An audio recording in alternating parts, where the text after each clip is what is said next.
Well, as I always say, just like that, here we are. It's live on a Monday again. Hello, everybody. Welcome to the show. I'm your host, David Burrows, this week, as always. And I will repeat myself again, too, by saying I look forward to Mondays. Extra special today. I'll tell you why coming up in just a moment. But a lot of people get up out of bed on Monday, dragging themselves and going on Monday. But I love Mondays because I get to do 3 shows today. And I get to engage with some fantastic and awesome people.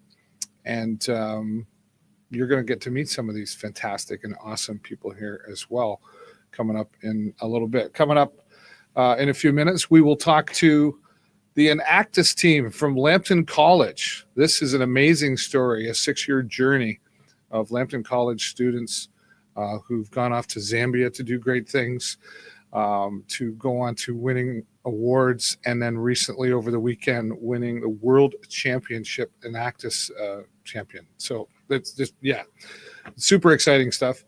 Matt Hutchison, along with some of his team, will be joining me to for a full half hour. Actually, there's so much to share that 15 minutes wouldn't be enough to talk with them. So also coming up later, SWIFF. What is SWIFF? The Southwestern International Film Festival once again returns to Sarnia at the Imperial Theater, and our friend, Rav Srinivas, will be joining us here. He's on the road, but he'll be taking time to talk to us here as well. So hope you've had a fantastic weekend. There was lots going on. The Outstanding Business Achievement Awards was one of the amazing things that happened. We were there to broadcast it live for everybody. And about 400 people in attendance from the business community, recognizing their peers in the business world, and those everybody who got nominated. Yeah, I know it's cliche, but everybody who got nominated is definitely a winner. It's a great time to celebrate business and those who have their passion in their business as well. So congratulations to all the Outstanding Business Achievement Award winners. We'll have that posted on our Facebook page coming up past the program. Also over the weekend, hockey time, right? You know, we're getting out. Sarnia Sting action has once again returned to the Progressive Auto Sales Arena.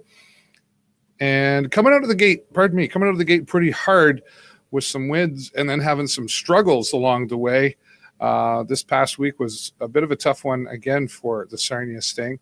They did get down into London, and while they lost that game in overtime, score there of 6-5, it was quite a battle. 7-6 in overtime. It was quite a battle because they did come back from being far behind, but overtime gave the goal to the London Knights, and that was another loss for the Sarnia Sting. Now, following that, on the Saturday, though, Sarnia Sting got some payback. They were down in Guelph recently and lost to the Guelph Storm. So when they came back here to the Progressive Auto Sales Arena, hosted by the Sarnia Sting did win that one, which was a fantastic win of 6-3, and really sent a message out to the teams in the OHL, because Guelph Storm was at that point 3rd overall in the league at this point. So it sent the message that the Sarnia Sting has a great team and is able to overcome. We talked with Brad Stubbs post-game, and he said it's early, right? We're still expected to go a long way here. We're expected to see some great things from the Sarnia Sting. So the congratulations to them on that win, 6-3 here. But then they played again on Sunday afternoon. Not as great a success as they fall to the Mississauga Steelheads in a final score of 6-2. It was a tough game. Blair Coffin, first time this season, starting in between the pipes, had a rough go and ended up being pulled by the 5th goal. And Aiden Hughes then stepped in between the pipes.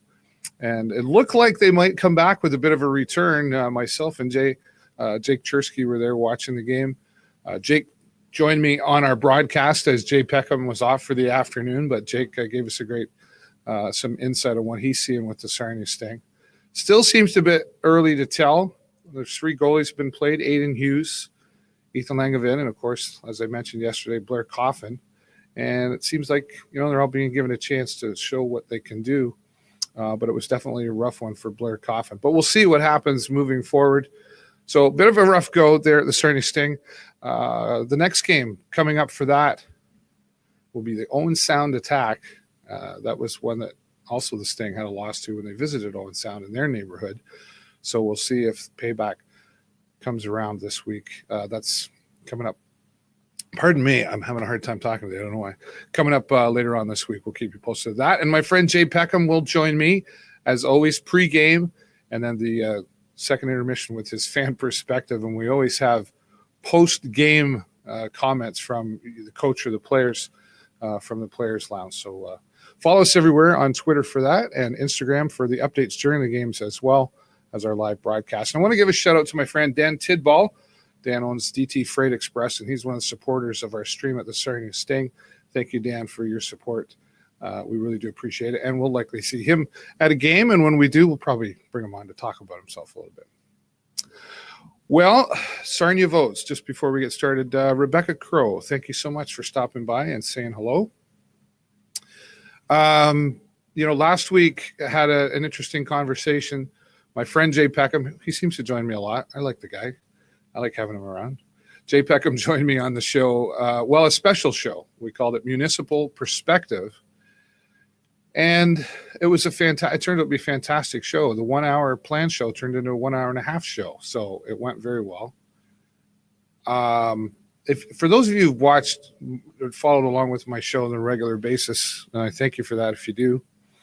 I don't put myself in front of the camera a lot about politics.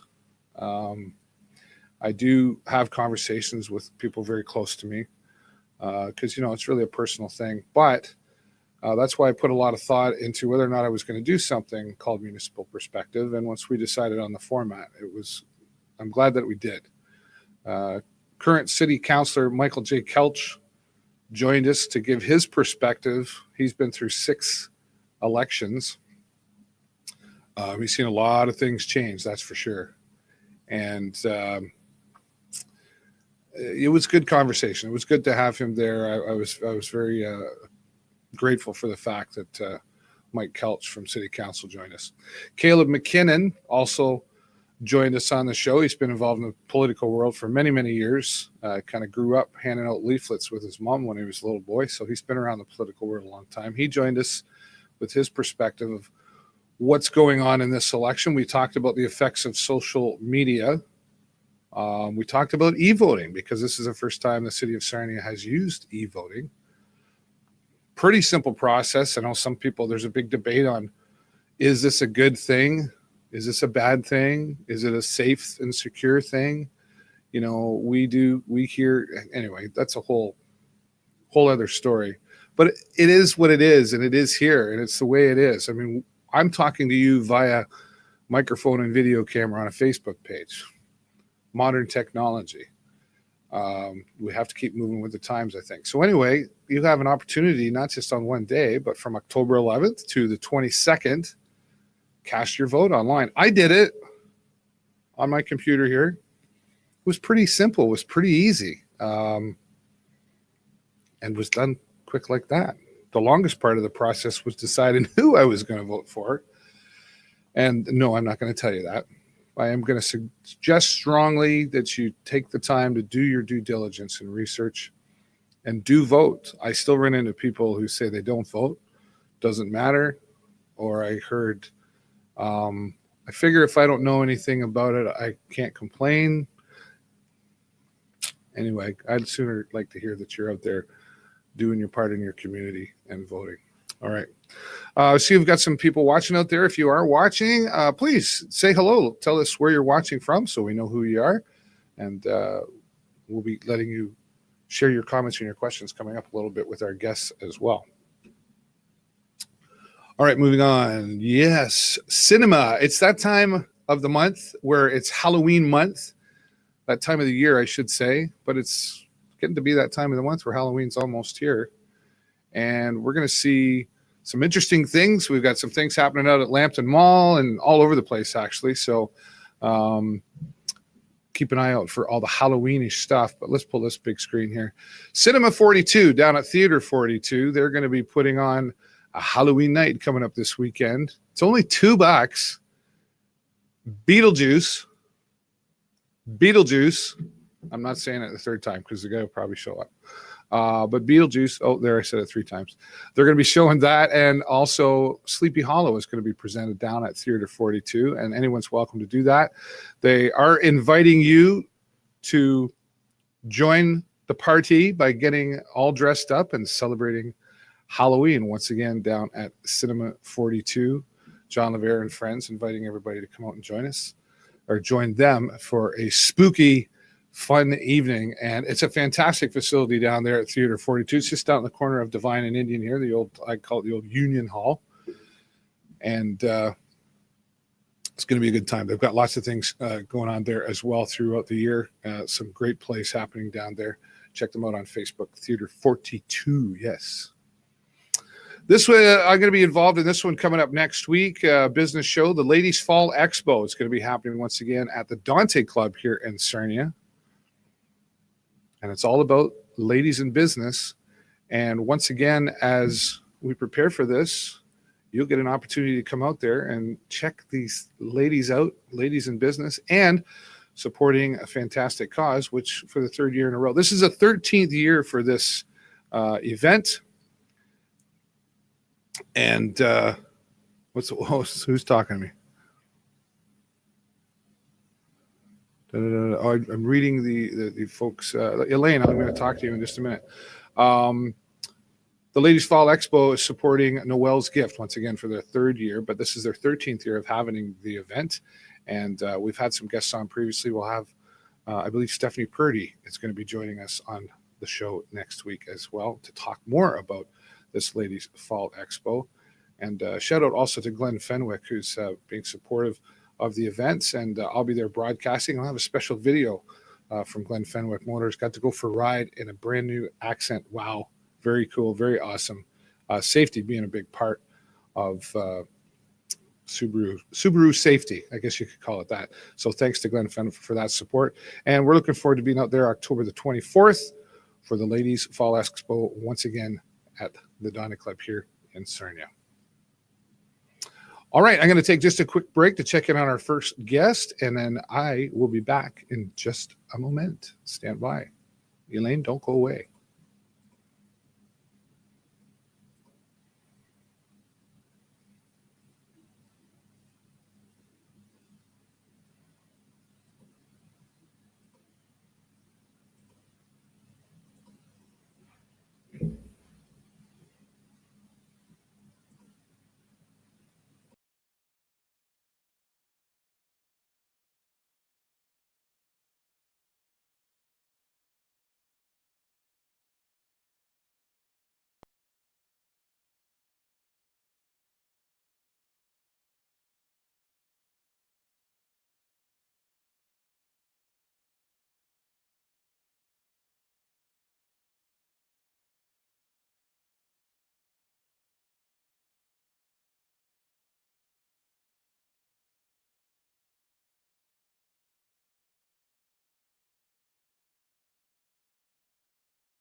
Yeah, there we go. Thanks, Kelly. I was sitting around the dining room table last night with my 2 daughters, decided they were going to get their laptops out and sign on and vote. I'd already voted the first day. It was a super easy process. Yes, Elaine, thanks for sharing that experience. It was a fantastic. It was simple. It was literally going to a link, signing in with your proper code that you get in the mail, right? This piece of paper right here. And then it's like having a piece of paper in front of you and just choosing the ones you want, and away you went. Like I say, the toughest part of the process was trying to decide who. So, Elaine, and nice to hear you say your daughters voted, so I'm guessing they're young. It's nice to hear young folks getting involved in the political world and paying attention and deciding. I do think that having the e-vote is going to at least be a tool to encourage a younger demographic. And as I mentioned on Municipal Perspective last week, from 2011 to 2015, at least in the federal election, that demographic grew by a strong 18%, but it's more like almost 18.5%. So that's huge. So hopefully we're seeing that as well. I did get a media release from City Hall earlier today, and quote me exact numbers, but about 6,700 people have already voted. So we're at the 12.5% mark of eligible voters already voting, and we're just moving along through it right now. So that's great to hear. 24 and 25. Fantastic. Give them a great big pat on the back. Okay. Looks like we're ready. So we're coming to you, Matt. There we are. We're live. He's like, oh, I can't hear. Can you hear us? I can hear you. You're fantastic. Great. Excellent. Welcome back. We brought the cup for you. That is awesome. I'm gonna put you on big screen so we can see that. Look at that. So are you back in Sarnia? We are. You are. So you've I am so, Matt, you know how I get. I am so proud of you and your team and John. And when I heard the news, I got an email before it really got out there, and I was like, yeah, I kind of did a little happy dance here. I was in my studio, and I could picture the smiles on your faces. I can see them coming out in you right now. Congratulations. Thank you. So let's take we've given you a whole half hour here because 15 minutes wouldn't be enough to share this story that I think is a really important one. And give us the background. I guess it's the 6-year background, right, Matt? Yes, it's been 6 years. Our program here at Lambton College, our Enactus program, started actually at the SWIFF before it transitioned to Enactus in 2013. So John Milos, who was the founder and the first faculty advisor of our Enactus program at Lambton College, brought SWIFF to Lambton College, and with less than a handful of students, started the program here. And it's been a wild 6-year journey to this point. And we heard it continuously over the last week that it's amazing the story and the scale for our project that we've produced in just 6 years. It's pretty amazing, but it's a testament to our students like Courtney, who have spent countless hours working on these projects and who have been to Zambia and who have worked on these projects and have made an impact. Yeah. I remember, I'll go back a bit. There was an event that I was a part of years ago with the Enactus. And I remember it was, oh, we're going to go to Zambia. And I was like, oh, that's cool. You're going to Africa and you're going to, feed the hunger, whatever. It just seemed like that's exciting. But I had no idea at that time what was to come about and what the real big vision was, because I wasn't that involved yet. And once I had conversation with people that night at this fundraiser, I was like, really? Wow. And I know you mentioned John in there. I know this was a big vision for him as well. So I know he's super thrilled. But Courtney, let's talk with you. This has been an amazing experience for you. It's been the best experience for me.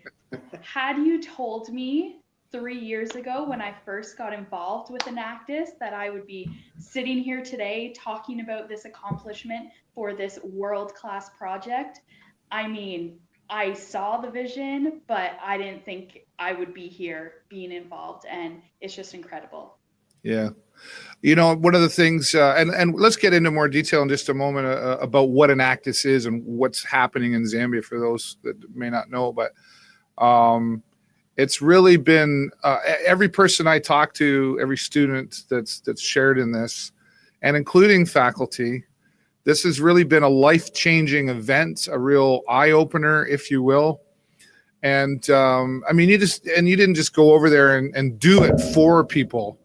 You taught them to do it and gave them the encouragement and the confidence and the tools and resources to create this themselves, right? So that's the other proud factor in all this. So tell us, Zambia, and like, what's the big deal? What'd you do over there?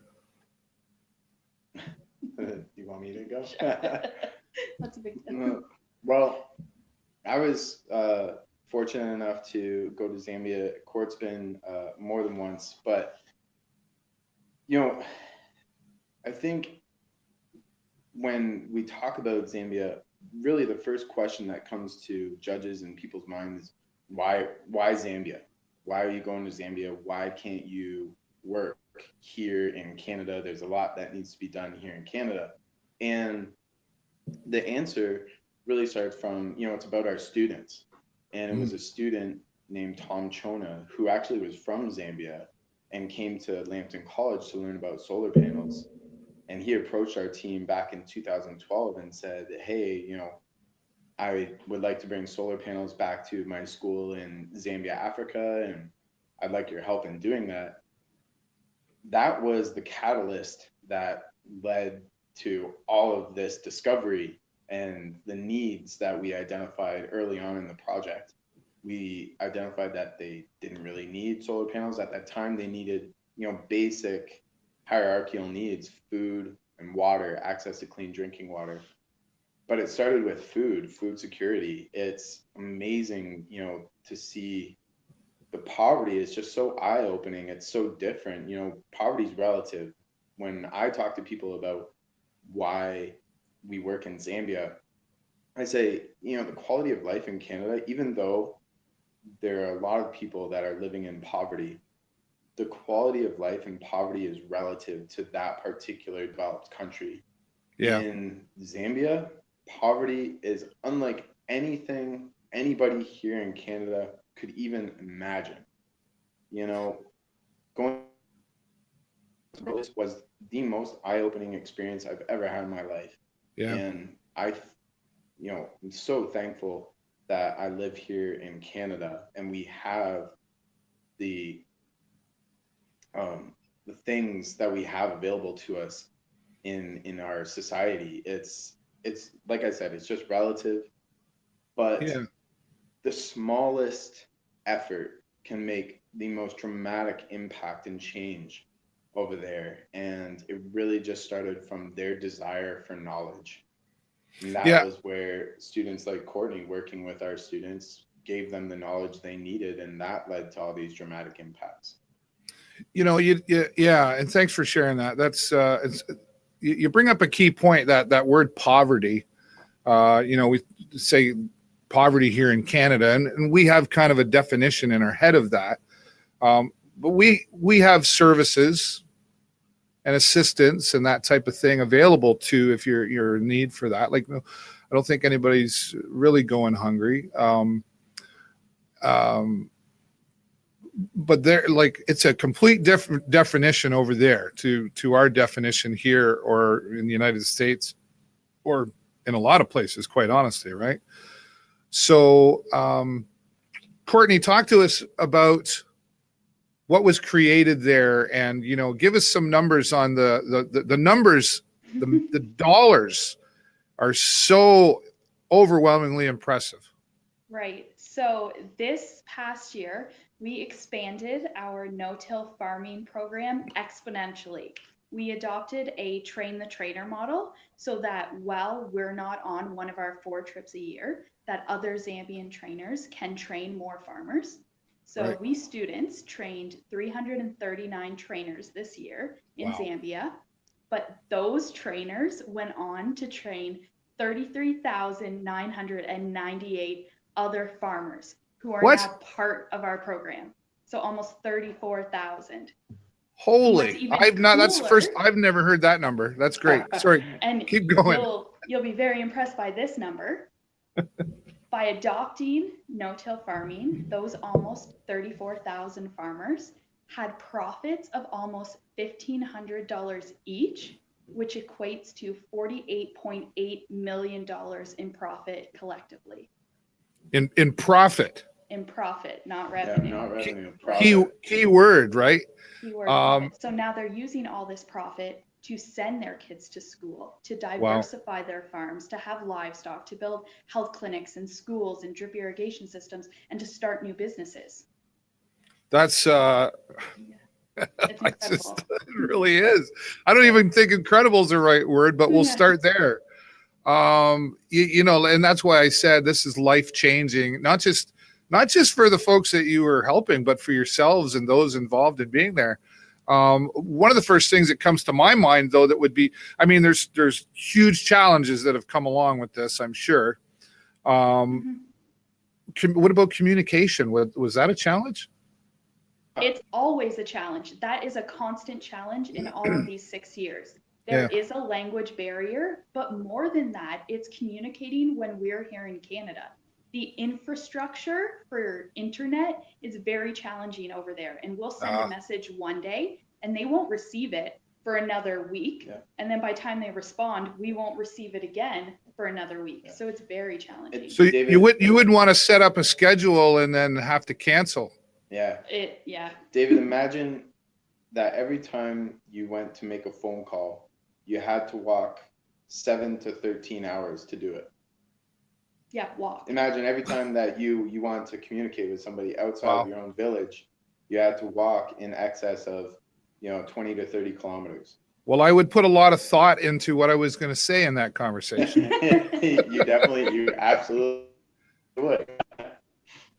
And that's the barriers, the challenges that we faced. And that's again, that's another example of what we take for granted. I mean, I'm sitting in a studio. I got 3 phones over here. I got 3 screens. I got 4 laptops over there I haven't plugged in. You know what I'm saying? Like, I got all this technology around me. So that would be, I mean, the challenge for the people you're dealing with. But this was a completely new environment for you, the teacher, for you, the students, to be in. What was that first day like? The first day in Zambia. My first day was very very different from the students' first day. I was going for our audit purposes. I was going for other purposes outside of the work directly. But our students, when they go, their purpose is to go to work on the projects and to go to these villages and to experience these things firsthand. So I think Courtney can speak better to that experience. Okay. So the actual first day we get to Zambia isn't all that different than here, because we fly into their capital city, which does have infrastructure. So it's not as much as a cultural shock as the second day. The second day we go into the remote villages and we visit a school. And I walked into a classroom where all the students, 3 to a desk, were sitting quietly, and there was no teacher. There was no teacher because the teacher couldn't make it to work that day because they were tending to their farm. And the children were just waiting for their teacher to come back because they wanted eagerly that knowledge to help them better their lives. But they waited there all day. Wow. So, I know when I was in school, if a teacher didn't show up after 10 minutes, you were like, okay, we're free to go. See ya. But You didn't sit around waiting and going, where's my knowledge? Exactly. Yeah. That's interesting too, because I guess there's just so much that we take for granted until we have that. I mean, we think about it, right? And oh yeah, how fortunate we are. I mean, I try to every day, but I guess you don't really know until you have that experience. Yeah. What about what about the government over there? This was did you have to deal with the government to plan this, to go over there, and there would be another communication thing, wouldn't it? To a degree. Again, very different in terms of the regulation and restriction.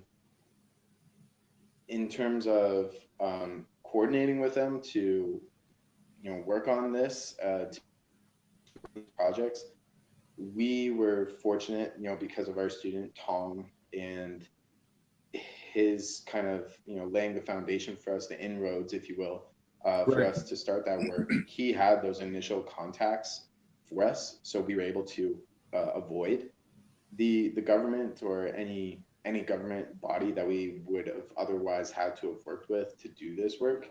Right. And he made it easy for us initially. Now, because the projects have gotten so big, it's impacted so many people, and there are government bodies that we do work with to record our information, there is more of those relationships that have been developed. Pardon me. But Yep. still, you know, at the end of the day, they understand what it is that we're doing, and they're very appreciative of what we do. The biggest thing is that we ensure that it bypasses the money, the profit, all of that bypasses the government, and it does make it to the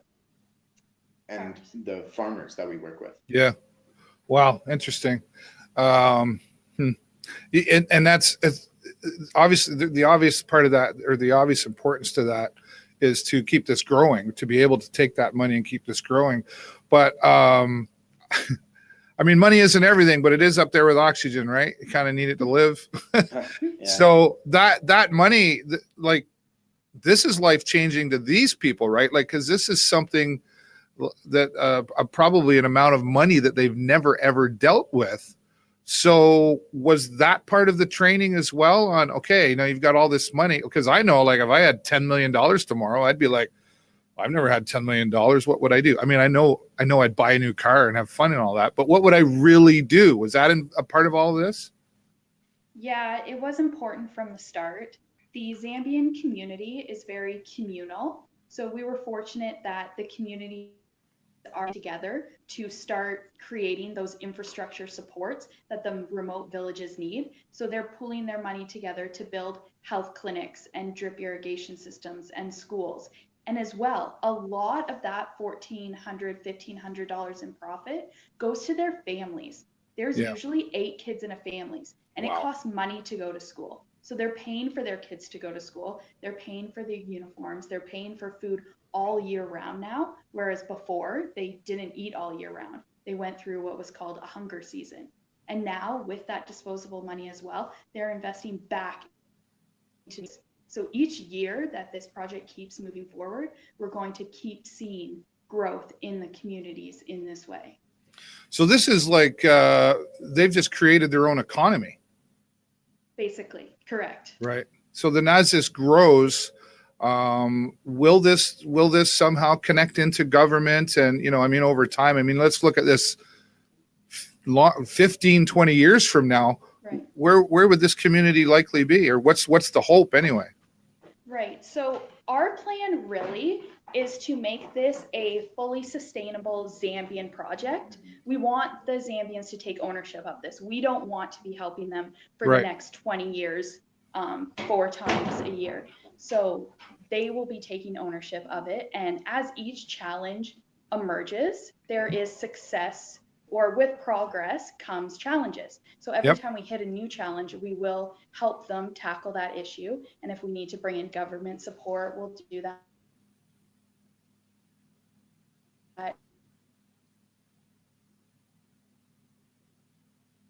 Okay. You're a little frozen on me.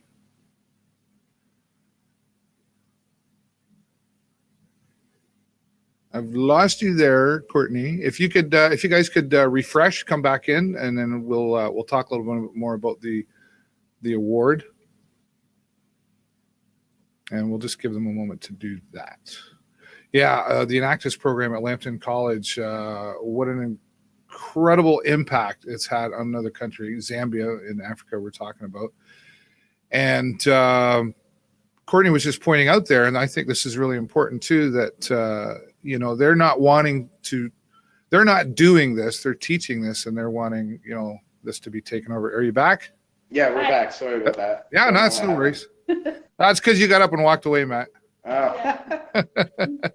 But I was just kind of covering for you there. I was saying, you know, how, Courtney, you mentioned that, you know, we don't want to keep being involved in this, and I think I shouldn't say involved, but you're not doing this for them. You're saying, here's how you do this. Exactly. And then now go teach yourself, and then grow and grow and grow and grow.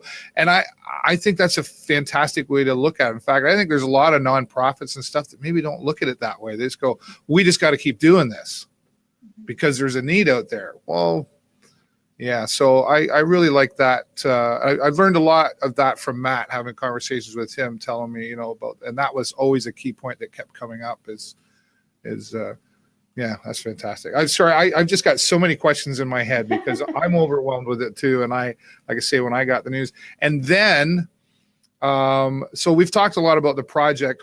Wow, look at the time flying by. We've got Rav Srinivas from SWIFF coming up here in a few minutes.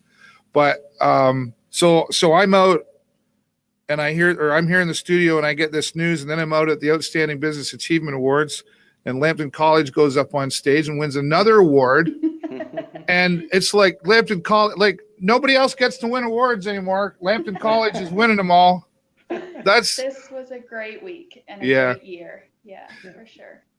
Talk about how you got to San Jose and what that really means.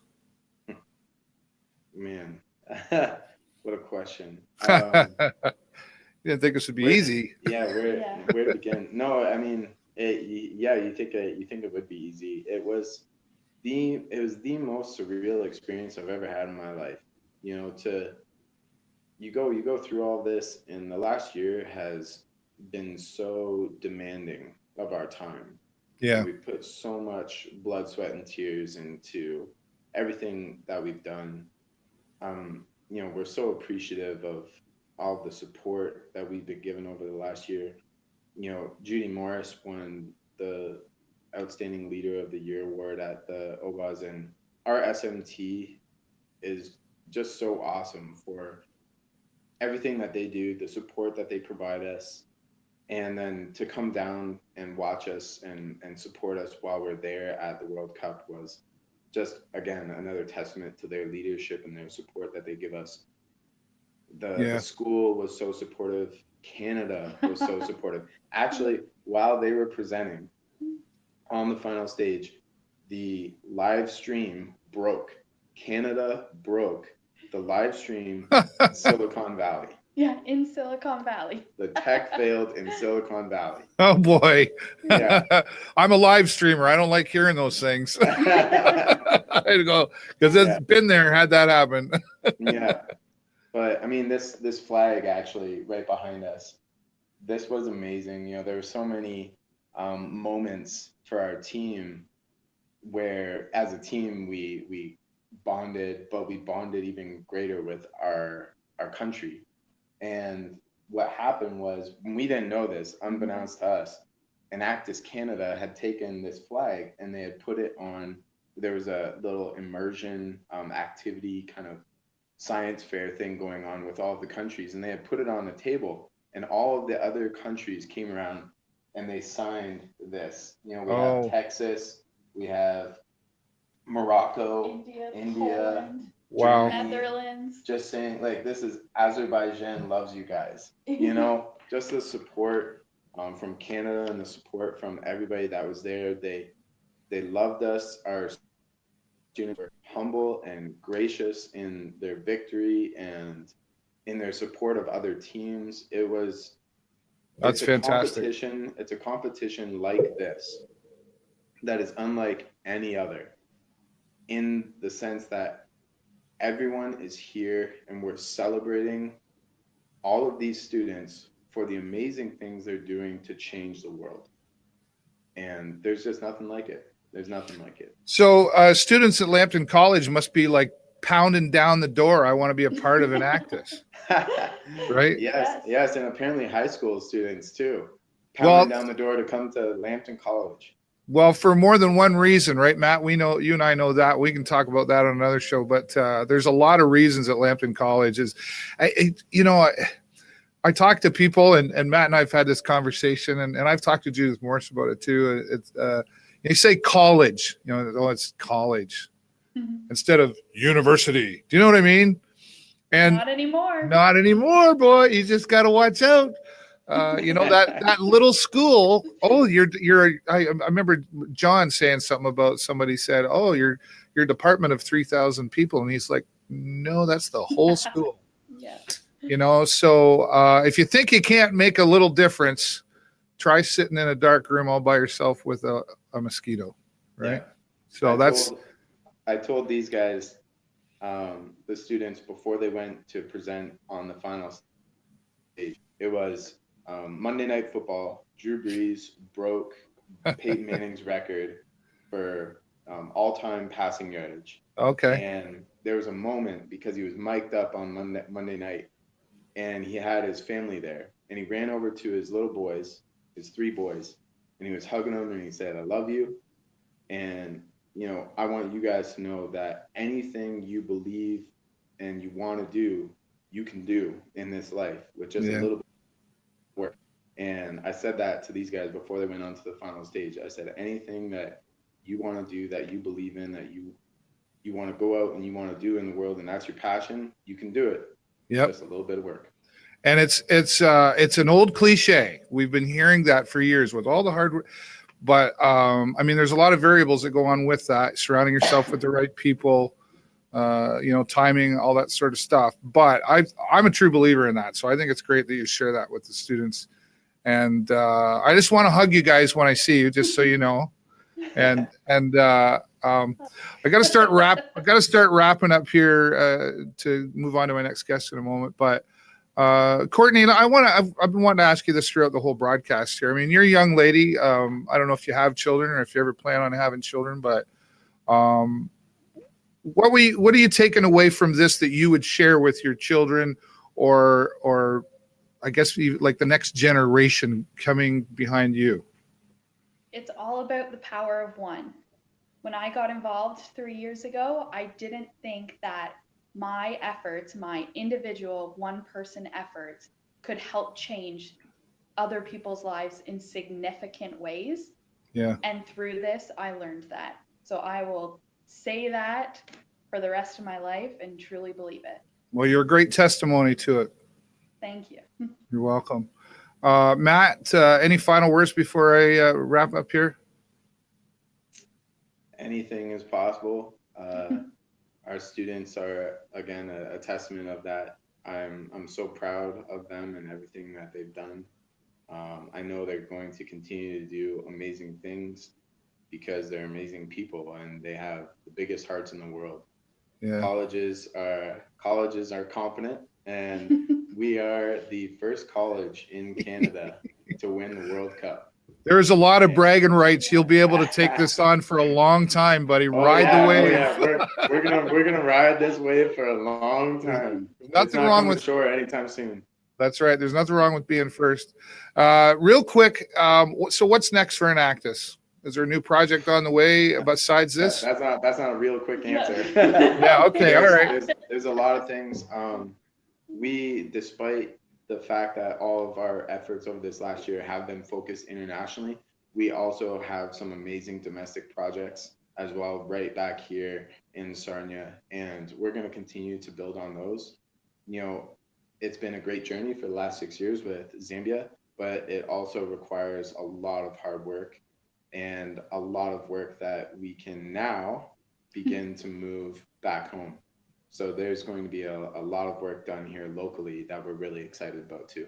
Fantastic. Well, I can't wait to see it and maybe be a part of it. Who knows? And you guys are welcome back here anytime. Courtney, congratulations to you. And I know there's a whole other team of students, so please give them all a hug and congratulations from me as well, because I think this is so amazing and it's so important that you've done this. You've created, in my eyes, you've created a history. You've changed another. You've changed history. Yeah, a country. I'm a little wee jealous. I'm not gonna tell you. I'm gonna lie, right? But they've, more than that, they've changed their future. That's right. Fantastic. Matt Hutchison and Courtney, thank you so much for joining me here today. I can't say enough again. I'm so proud of all of you. And I look forward to the next piece in all of this. And, I'll see you around the college anyway, right? Yep. Yes, you will. All right. Bye. Take care now. See ya. What a fantastic story. And I'm so glad we were able to give them a full half an hour to talk about this, because this is such an impactful program, the Enactus program at Lambton College. And if you want to find out more about them, you can go online to their Facebook page and read all about it, so to speak. Wow, that was awesome. Thank you, Matt and Courtney, once again for being here. And we'll post all these links that we're talking about here after the show's over, so you can connect with our guests. Our next guest has been waiting patiently. He's on the road. We're going to bring him online right about now. This is Rav Srinivas. Hey, Rav, how you doing? Hey, Dave. Thanks for having me on. No problem. Thanks for standing by. I know you're in Woodstock right now. Yeah, I had to pull over at the rest stop just to make the interview, but happy to do it. And I'm on my way back to Sarnia right now. Oh, perfect. Well, I appreciate you taking the time. I'm excited for this again. This is how many years now for SWIFF? This is the 4th edition of the.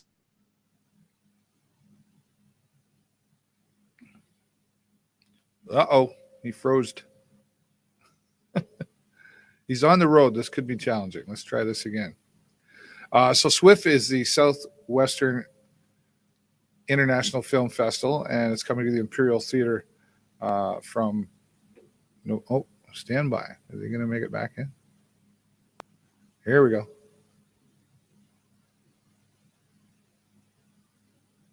Is he there? There he is. There we go.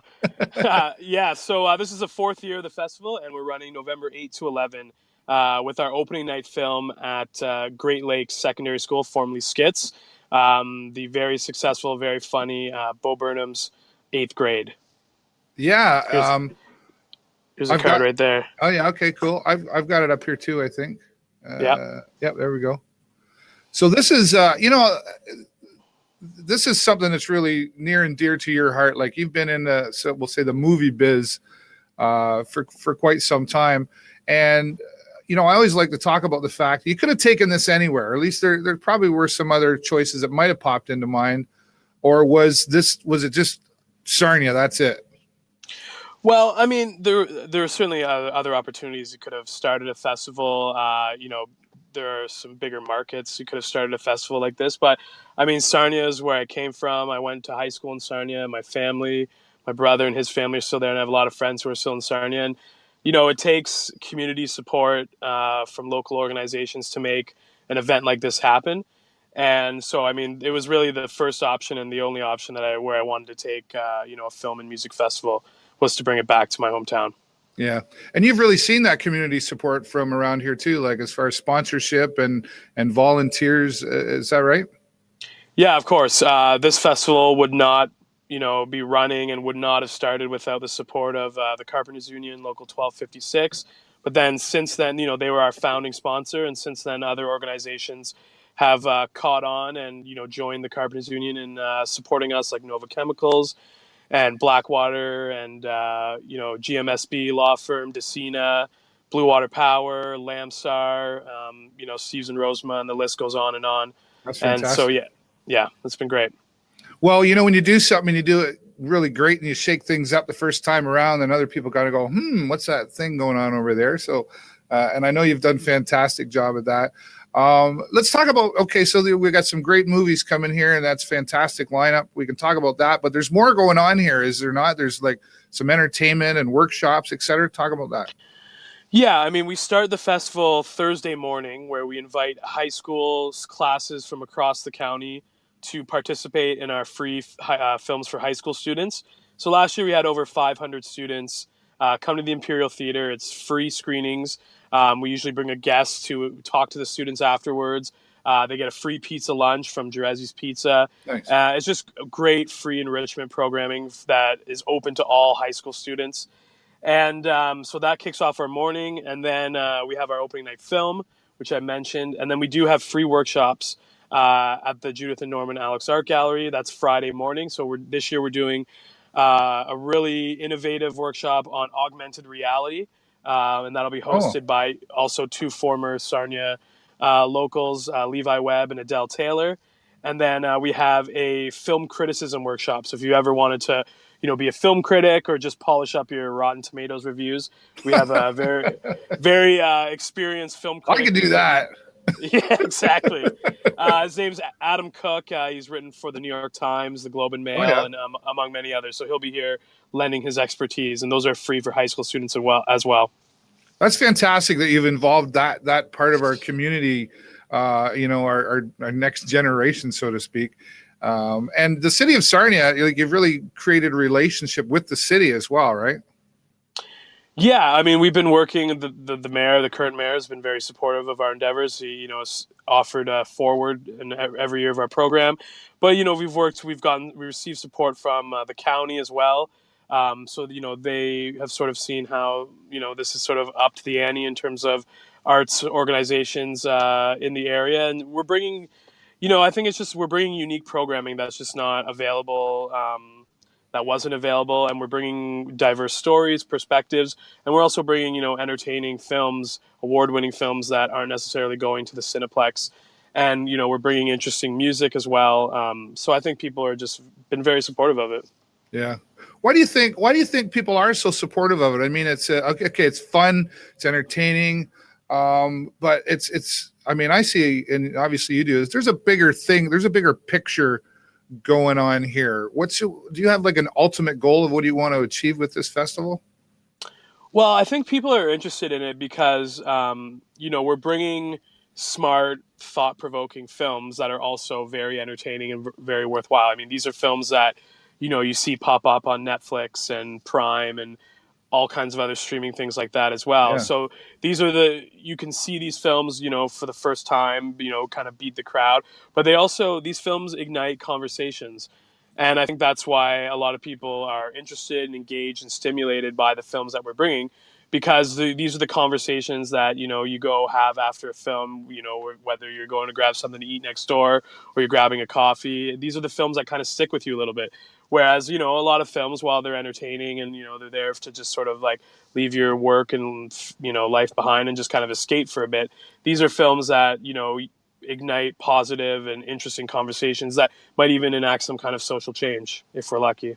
Right. Well, and I think that's I'm glad you pointed that all out, because I think conversations are important about anything, especially, are some of these, and I don't know all the titles. Are some of these conversations tough conversations to have in life? Is that what some of these are about, or are they just? Yeah, I mean, some of them are. In my opinion, the most important films reflect some of the challenging issues that people experience in life, and or based on true stories that people have fought through adversity to sort of overcome. And so there are some challenging films. There are some interesting films that we're bringing a documentary called Minding the Gap, which is about 3 young kids growing up in the suburbs of Chicago. And one of the subjects is the filmmaker, a young man named Bing Liu. And it's about him and his three friends, and they're skateboarders. And, he tracks them from when they're teenagers all the way when they're starting to have families. And it's it's kind of like, it's the boyhood of documentary. It's really interesting, really fascinating, but it deals with, domestic violence and, abuse at home and how these 3 guys have overcome that. But it's some of the best footage you'll ever see in a documentary. And Bing Liu is actually going to be Skyping in with us for Q&A after the film. So we're really excited to have that. But, then we also have, our opening night film, 8th Grade, is very funny, very smart. A story about a woman, a young girl in her last year of elementary school and what that's like in today's world, the modern world of being a teenager and going into high school. I think people are going to find it really funny, really refreshing, and just really on point and authentic of the current sort of landscape of what it's like to be a teenager today. Yeah. And directed by Bo Burnham, who's a very famous comedian, very big online presence on YouTube and things like that. And this is his first feature. It was a big hit at Sundance. So, and we're presenting it at Great Lakes at Skits, because we feel, given the subject matter, is a very fitting setting. But highly encourage parents to bring their daughters or sons and check this film out. It's going to be people are going to be pleasantly surprised. Yeah, well, I've got it on my calendar. I'm hoping I haven't been able to make a switch. I know you've invited me every year to come. Come on, Dave. You got to come out this year. I have it in the calendar. I promise I'm going to make at least one day. Because I drag you out. Yeah. Okay. Oh, I got to hang out with your brother. I just think this is like, congratulations to you for doing this. I've seen you probably twice in the last week walking around. I saw you down at Bad Dog and Blackwater, and you were just kind of in and out, so I didn't get your attention. So I know you're busy working hard at making this work, because I know this is a passion for you. But I want technology has changed a lot even just in the last 2 years, as far as photography, and there's a lot you can do on an iPhone compared to even a couple of years ago. Has this changed the movie industry? Yeah, I mean, of course, yeah, without a doubt, technology has changed the industry in the last few years. I think more people are able to make films now than they were 10 years ago. The equipment has gotten less expensive. It doesn't take, hundreds of people to make an independent film anymore. So there's more films coming out. There's more stories coming out from, countries around the world. So, it's become more accessible to make films. I'm not sure if that's really increased the quality. Right. I think we're still getting there. People are still learning the tools, learning the craft of, writing and filmmaking. So I think people now have access to making films, but now it's about being able to really work on the craft of that. Yeah. So I think in the next, 10 years, it'll start to catch up with people who are able to make films like they are in the US, and and even in Canada, we're still catching up in terms of that aspect. So I think, but I still think though that we've opened the doors to a wider range of stories and perspectives to be told, and that's what we're trying to bring, is these films, these stories that you might not ever hear of. Yeah, well, I think it's fantastic. I knew when you were the first year we were doing it, I kind of got an inside tip that you were doing something like this, and I was like, this sounds really cool. And I knew you'd put a lot of hard work into it because it's your passion. And is it tough to? And I'm sure you get approached by a lot of people. Can you show my movie? Can you show my movie? And Sure. you hate to say no, but you kind of got it, right? So is it a tough process for you to pick out which movies to bring? Yeah, it's a process. Yeah, it's tough. I mean, I get people emailing me, their films and say, "Hey, check it out," and we do. We watch everything. We have a submission portal. We watch all of You're these watching a lot films. of movies. Yeah. I mean, that's basically, it's a big part of the job, and it is a tough decision. I mean, we only have 15 slots for films. Yeah. So that's relatively small compared to other festivals, like something like Toronto, which shows over 250 films. So we really have to narrow it down, and people understand that we have a small selection, but yeah, you do have to, this world, this job, you have to make tough decisions. You have to say no to people you're friends with, people people you've worked with before, and that is always hard, but that's just part of the business. Yeah. Well, I'm sure you've made some great choices, and the fact that you're here 4 years in a row, are we going to see something extra special at a 5-year anniversary kind of thing? I hope so. Yeah. I mean, we're going to see how this year goes, but we're definitely thinking about 5th anniversary. I had no plans it was going to get to 5 years, but it's a big moment. It's a big thing that, we've been able to make it that long. Yeah. And, I do want to also mention that at this year's festival, we have 2 big local filmmakers coming back to Sarnia. Patricia Rosema, who opened our festival the first year, she's returning with her latest film called Mouthpiece, and that's playing Saturday night at 7. So Patricia will be here for a Q&A. And then also we have a very funny, dysfunctional family comedy by Bruce Sweeney, born and raised in Sarnia. Oh, yeah. went to Northern Collegiate, now based in BC. This is his 8th feature film. Way back in the day, he won Best Film at TIFF in Toronto. And this is his latest, Kingsway, playing Friday night at 9 p.m. and he'll be joining us for a Q&A. So great way to catch up with some local filmmakers who have sort of gone on, and wanted to pump the local aspects. That's awesome. Well, congratulations on the success of SWIFF. We got someone asking. It's the Southwestern International Film Festival coming to Sarnia November 8th to 11th. I got to tell you, I've been showing off the website, but tell everybody how they get tickets and how much they are, and then we'll let you get back on the road. Right. So you can see everything by getting an all-access pass available at the Imperial Theater or our website, swift.ca. You can get a VIP pass, which gets you some reserved seating. It gets you free beverages at our concerts, from Stoli, Refined Fool, and Bose. So VIP, if you like to have a couple, I suggest getting the VIP pass, or you can get individual tickets to individual films at the Imperial Theater. Okay, fantastic. And we just go to swift.ca to get all that information. Of course, they're on Facebook as well. Rav, thanks so much, buddy. And I look forward to, I will be there this year. I know you'll be busy, but We'll get you a pass, so we'll make sure you're there. All right. Sounds good. And I guess Okay. I got to hang out with your brother now. Yeah, that's right. All right. We look forward to seeing you, Rav. Thanks for taking the time, and congratulations again, and safe travels to Sarnia. Okay. Thanks, Dave. Talk to you later. Our friend Rav Srinivas is joining us, the Southwestern International Film Festival. That's what that stands for. And it's just another fantastic thing that's been brought to Sarnia. It's always nice to see, some people live in Sarnia and they go away and they come back. They always come back, as far as I'm concerned. And this is where Rav and his brother and family grew up. So I knew that was a piece of why he chose to bring things back here to Sarnia. But we've got a great theater. It's going to be happening here at the Imperial Theater.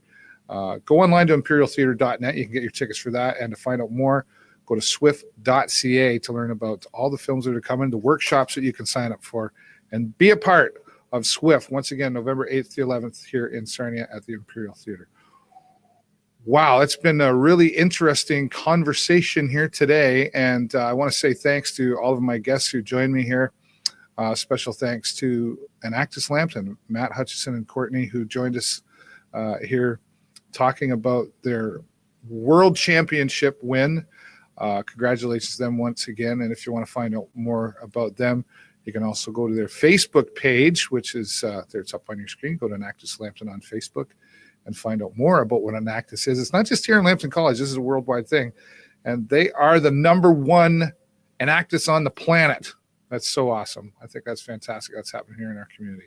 All right, just before we go, a couple of reminders. Twitch Talk is a new program that I started last night. We had our first episode of Twitch Talk. I have a Twitch channel, which if you don't know what that is, it's a gaming platform, but it's also, there's talk shows. There's a lot of videos going on there, and it's all live broadcasting. And I also have a channel there now. You go to twitch.tv/davburrows.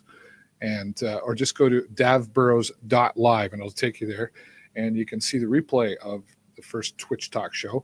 Also coming up tonight, I have my father versus son. Yes, that means my BOY, my boy Jason, and we play games head to head, and he tries to kick he usually does win. But we have a lot of fun, and we'd like to have you come by and watch us tonight, 8 o'clock Eastern. And we plan on entertaining you. So we have 2 hours of fun. And all my shows that are Sunday, Monday, and Tuesday night start at 8 o'clock Eastern. Tuesday night, 8 o'clock Eastern, is interactive game night. That's right. You can come and join us on the stream. It's absolutely free, and you can play along. We do some fun trivia like Jackbox 3 trivia, murder trivia, and Quiplash 2. And it's a lot of fun. Comes from the Jackbox family. That's Jackbox Party 3. And we also give you the opportunity to earn points, and down the road we'll be giving away some prizes. So I hope you come join for that. And if trivia is not your thing, that's okay. Marbles on Stream is also part of it. Well, what's Marbles on Stream? It's exactly what it says. You come in to the program, you type a code into the chat box, and you're given a marble on the screen, and then you wait and you watch. Now I know, what do you mean? All I do is sit there and watch? It's really more than that. It's exciting, and a chance also to earn some points and win some prizes as well. So Sunday, Monday, and Tuesday, please join me on my Twitch channel for some different kind of fun and exciting things happening there. So, wow, where did this all go? Like, exciting times, right? Oh, speaking of exciting times, I do have to get going. But earlier today, I was on BeLive Television. BeLive.tv is celebrating their second birthday. And that doesn't sound very old, but it's 2 years of BeLive Television, and they're celebrating by having an awards ceremony online. It's on right now, going on for a little bit, started at noon, and they'll be doing some new announcements, and you're invited to go watch. Just go to BeLive.tv on Facebook, and you can be a part of learning more about what BeLive has to offer. Also, before we go, if you can't watch video or you like to listen to my show while you're driving to work or driving home from work, I am now available on Spotify. That's right. Go on Spotify, type in the show with David Burrows and give us a follow, and you'll get all these updated episodes every week. As I'm finishing up here, I'll be uploading to Spotify. That's all the time I got for you this week. Have a great week and an even better weekend. And I will see you next time right here on the show live. Bye for now.